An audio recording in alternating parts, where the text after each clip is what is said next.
السلام علیکم میرے پیارے ویورز، میرا نام ملیحہ ہے۔ میں بہت ہی زیادہ خوبصورت تھی اور میری خوبصورتی میں اضافہ کرتی تھی میری نیلی آنکھیں۔ ہاں، میری آنکھیں نیلی تھیں، جو کہ بہت ہی کم لوگوں کی ہوتی ہیں، خاص کر کے ہمارے ملک میں تو بہت ہی زیادہ کم۔ مجھے اپنی نیلی آنکھوں پہ بہت ناز تھا۔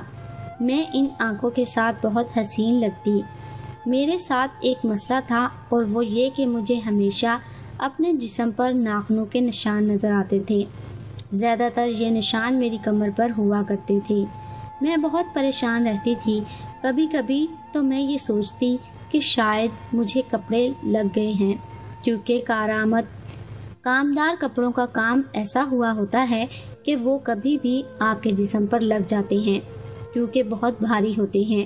اسی طرح کبھی کبھی مجھے شک بھی ہونے لگا کہ شاید مجھے کوئی الرجی ہے، لیکن یہ سب کر کے بھی میں نے دیکھ لیا۔ میں نے نارمل کپڑے پہنے، اس دن بھی میری کمر پر ناخنوں کے نشان نظر آتے ہیں۔ پھر میں نے الرجی کی دوائی بھی کھائی، لیکن پھر بھی یہی ہوتا تھا۔ بہت زیادہ پریشان رہتی تھی۔ پہلے تو امی کے ساتھ سویا کرتی تھی، لیکن اب بھائی کی شادی ہو گئی تو امی نے کہا اب تم بڑی ہو گئی ہو، تم اپنے الگ کمرے میں سویا کرو۔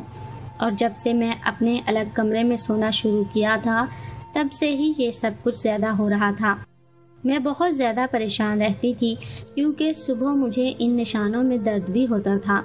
میں امی سے کہتی تھی مجھے اپنے پاس بلا لے، کیونکہ جب میں آپ کے پاس ہوتی ہوں تو ایسا کچھ نہیں ہوتا۔ میری ماں نے کہا یہ سب تمہارا وہم ہے اور کچھ بھی نہیں ہے، آرام سے سو جایا کرو۔ میرا بھائی بہت ہی سخت مزاج انسان تھا، ہم اس سے کوئی بھی بات نہیں کرتے تھے۔ میں نے سوچا میں ڈاکٹر کے پاس جاتی ہوں۔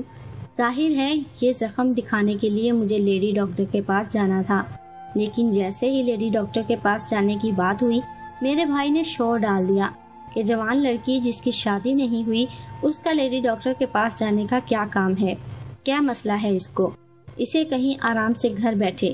میرا بھائی تو جانے کیا کیا سوچ رہا تھا، میں تو اس کی بیوی کے بارے میں سوچ کر پریشان ہوتی تھی، جانے وہ کس طرح اس کے ساتھ انسان کے ساتھ زندگی گزار رہی تھی۔ یہ سب کسی اور کے کیے بغیر ہونے کا کام نہیں تھا۔ میرے ہاتھ میری کمر پر جاتے ضرور تھے، لیکن میں اپنے ہی کمر پر ناخن نہیں مار سکتی تھی۔ ایسا نہیں ہو سکتا تھا، یہ کام بغیر کسی کے کیے نہیں ہونے والا تھا۔ اس کا مطلب کہ کوئی نہ کوئی یہ کام ضرور کرتا تھا، لیکن کون ہو سکتا تھا جو میرے ساتھ اس طرح کی حرکت کرے اور مجھے پتہ بھی نہیں چلتا تھا۔ اور پھر ایک اور کام بھی ہونے لگا تھا، اور وہ یہ کہ میرے بستر سے عجیب سی بدبو آتی تھی۔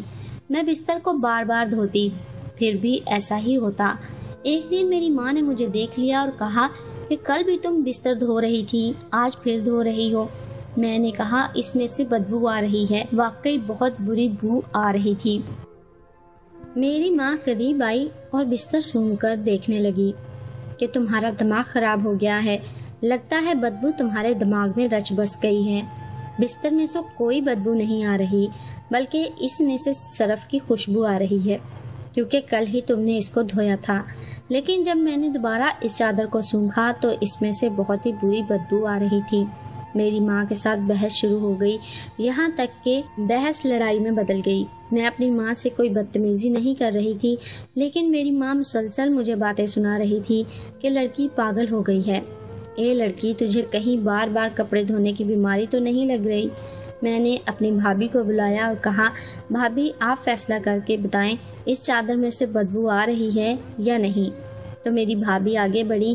میری ماں کو پورا یقین تھا وہ یہی کہیں گی کہ بدبو نہیں آ رہی، اور اگر وہ ایسا کہتی تو میری ماں کو یہی لگتا تھا کہ میں پاگل ہو گئی ہوں۔ لیکن جب میری بھابھی نے اس چادر کو سونگھا تو کہنے لگی سندس ٹھیک کہہ رہی ہیں، اس میں سے بہت ہی بری بو آ رہی ہے۔ میری ماں بھی حیران رہ گئی اور کہنے لگی اپنی بیٹی تو میری پاگل تھی، دوسرے کی بیٹی بھی پاگل ہو گئی، تم دونوں ایک جیسی ہو، بیٹھ کر دھو اس بستر کو اگر اتنی ہی بدبو آ رہی ہے۔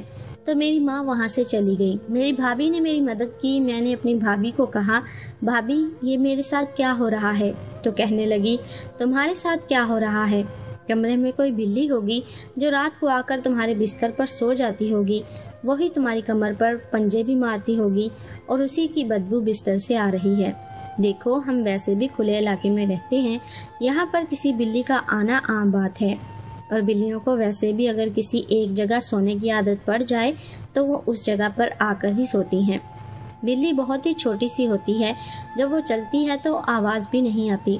मुझे मेरी भाभी की बात में दम तो लग रहा था, क्योंकि शायद ऐसा ही था। वैसे भी अभी पास के इलाके में मैंने कुछ बिल्लियां देखी थी, शायद उनमें से ही कोई आ जाया करती थी, क्योंकि मैं रात को कमरे का दरवाज़ा भी खोलकर सोया करती थी। अम्मी कहती थी तुम्हारी शादी तो नहीं हुई, तुम कमरे का दरवाज़ा अंदर से बंद करके सो जाओ, इसीलिए मेरे कमरे का दरवाज़ा खुला होता था। मैंने सुना था बिल्लियों को मछली बहुत पसंद होती है और दूध भी। सोचा कि दूध कमरे में रख दूंगी, अगर बिल्ली आएगी तो ज़रूर मिलेगी।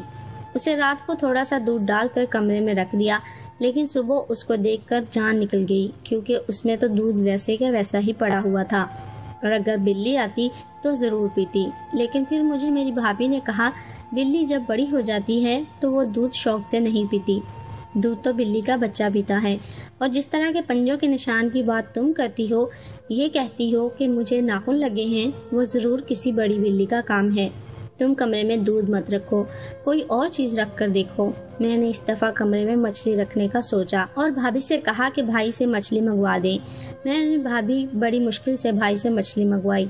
एक पीस मुझे पकड़ा दिया, मैंने उसे अपने कमरे में रख दिया और आज सोच लिया ये किसी बिल्ली का ही काम होगा और सुबह मुझे कमरे से मछली के कांटे ही मिलेंगे।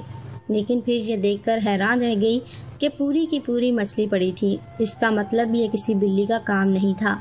मैंने ये बात भाभी को बताई, फिर मुझे भाभी ने बातों में लगाना शुरू कर दिया। कोई कीड़ा होगा, कोई इस तरह की चीज़ होगी। मुझे भाभी पर गुस्सा आ रहा था, वो मेरी बात को समझ ही नहीं रही थी। किसी कीड़े या किसी बिल्ली का काम नहीं था, ये नाखून किसी इंसान के नाखून लगते थे। लेकिन भाभी मेरी बात नहीं समझ रही थी। उनकी बातों से मुझे डिप्रेशन हो रहा था, क्योंकि वो मेरी माँ की तरह मेरी कोई बात नहीं सुन रही थी, मुझे इधर उधर की बातों में लगा रही थी। इन दिनों मेरे रिश्ते की बातें होने लगी। मैंने अम्मी से कहा मैंने शादी नहीं करनी, और मेरी बदकिस्मती ये है जिस पल मैंने बुलंद आवाज़ में रिश्ते से इनकार किया, उस टाइम मेरे भाई ने मेरी आवाज़ सुन ली और सबके सामने मुझे डांटना शुरू कर दिया। ये दिन आ गए हैं इस घर में कि ये सबके सामने इनकार कर रही है। पूछो इससे क्यों इनकार कर रही है? क्या किसी और को पसंद करती है? किसी और के साथ कोई चक्कर तो नहीं चलाया? वो ये बातें सुनकर तो मेरे दिल पर चोट लगी। मैंने कहा भाई तौबा करें, मैं इस तरह की कोई बात नहीं, मेरे साथ एक मसला है। मेरे मुंह से यही निकला, मैं पूरा मसला नहीं बता सकती थी। मेरी माँ ने कहा कोई मसला नहीं है इसके साथ, सिर्फ वहम है इसको। भाई ने कहा क्या मसला है? पूछो क्या मसला है, उसको हम इसका मसला हल करो और फिर इसकी शादी करवाएंगे। लेकिन ये मसला हल कौन करवाता जब किसी को इस बात की समझ ही नहीं आ रही थी। फिर एक रात कुछ ऐसा हुआ जिससे मुझे बहुत ज़्यादा हैरानगी हुई। मैं अपने कमरे में ही सो रही थी जब मुझे मेरे कमरे के दरवाजे में किसी का साया नज़र आया। पहले मुझे लगा मैं ख्वाब में हूँ, ख्वाब देख रही हूँ। फिर मैंने आंखें मल कर देखा तो साया वहीं पर मौजूद था। उसके बाद मैंने फिर अपनी आंखों को मला और पूरी तरह होश में आकर देखा तो सामने कोई खड़ा था। मैंने एक फलक शिगाफ चीख मारी और वो शख्स वहाँ से भाग गया। घर के सब लोग इकट्ठे हो गए। मैंने शोर डाल दिया, कोई था यहाँ पर। मैंने अपनी आंखों से देखा है, कोई था।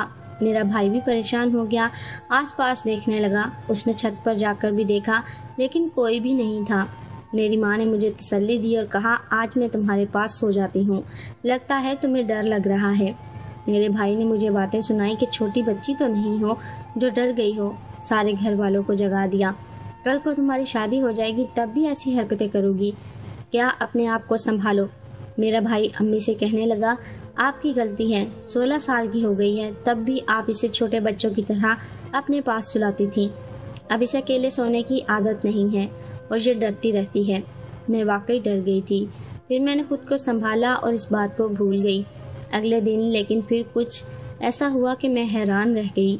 मेरी माँ नमाज पढ़ रही थी जब ये मंजर। कहानी का दूसरा पार्ट कल 9 बजे अपलोड किया जाएगा। कहानी मुकम्मल देखने के लिए चैनल को सब्सक्राइब कर लें और बेल नोटिफिकेशन को ऑन कर लें। मिलते हैं एक नई वीडियो के साथ, तब तक अपना ख्याल रखें। अल्लाह हाफिज़।